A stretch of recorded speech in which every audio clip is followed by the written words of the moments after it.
Baiklah, perkenalkan nama saya Rizky Fadila Sambas. Di sini saya ingin menyelesaikan tugas TTK tentang video dokumentasi. Jadi tari tortor.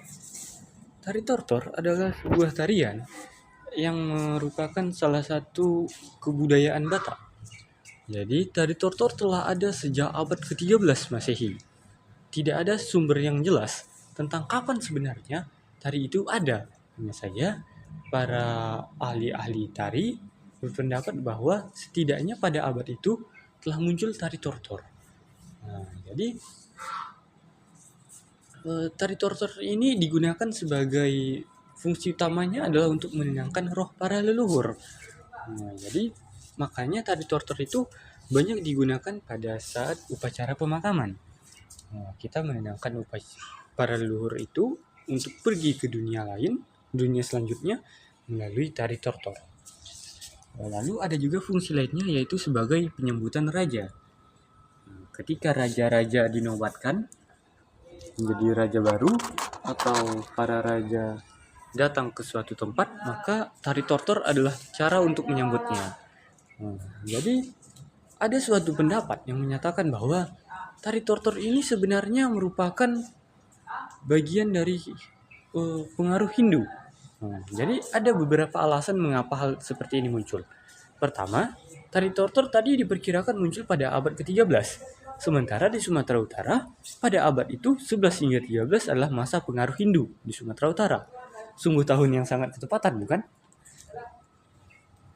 Lalu selanjutnya adalah alasan lain yang mendukung hal ini yaitu tari tortor ini kan untuk menyambut mayat. Sementara dalam agama Hindu juga ada upacara yang untuk menyambut mayat. Contohnya adalah ngaben. Lalu gerakan-gerakan tari itu sendiri cukup mirip antara tari tortor dengan tari menyambut mayat di agama Hindu. Itu tadi alasan pastinya. Mengapa mereka berpendapat bahwa itu mirip?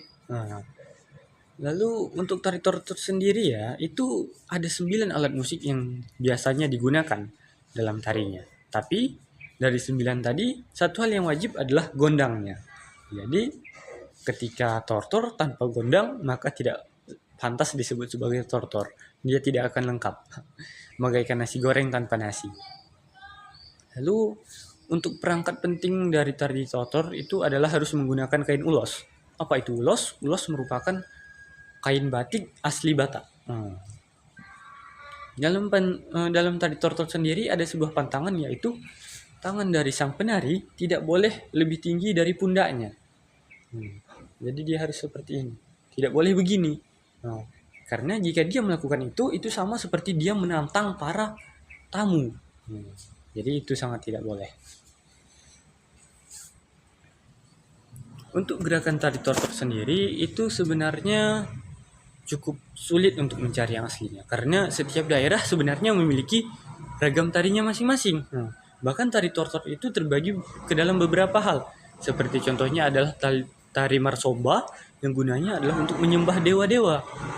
Itu khusus untuk menyembah. Jadi setiap tari dan setiap daerah itu memiliki gerakannya masing-masing. Terutama pada masa globalisasi ini, tari-tari itu telah dikomposer oleh para penari agar lebih sesuai dengan perubahan zaman. Jadi namun ya secara umum walaupun sudah banyak perubahan, nama-nama dari beberapa gerakan itu adalah marsomba, marseran, pangurdot, hapunana dan lainnya. Itu adalah beberapa gerakan intinya. Jadi di sini saya akan menunjukkan bagaimana contoh dari gerakannya ya. Saya akan memperlihatkan videonya.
Baiklah, jadi itulah dia contoh dari sedikit cuplikan video tari tortor.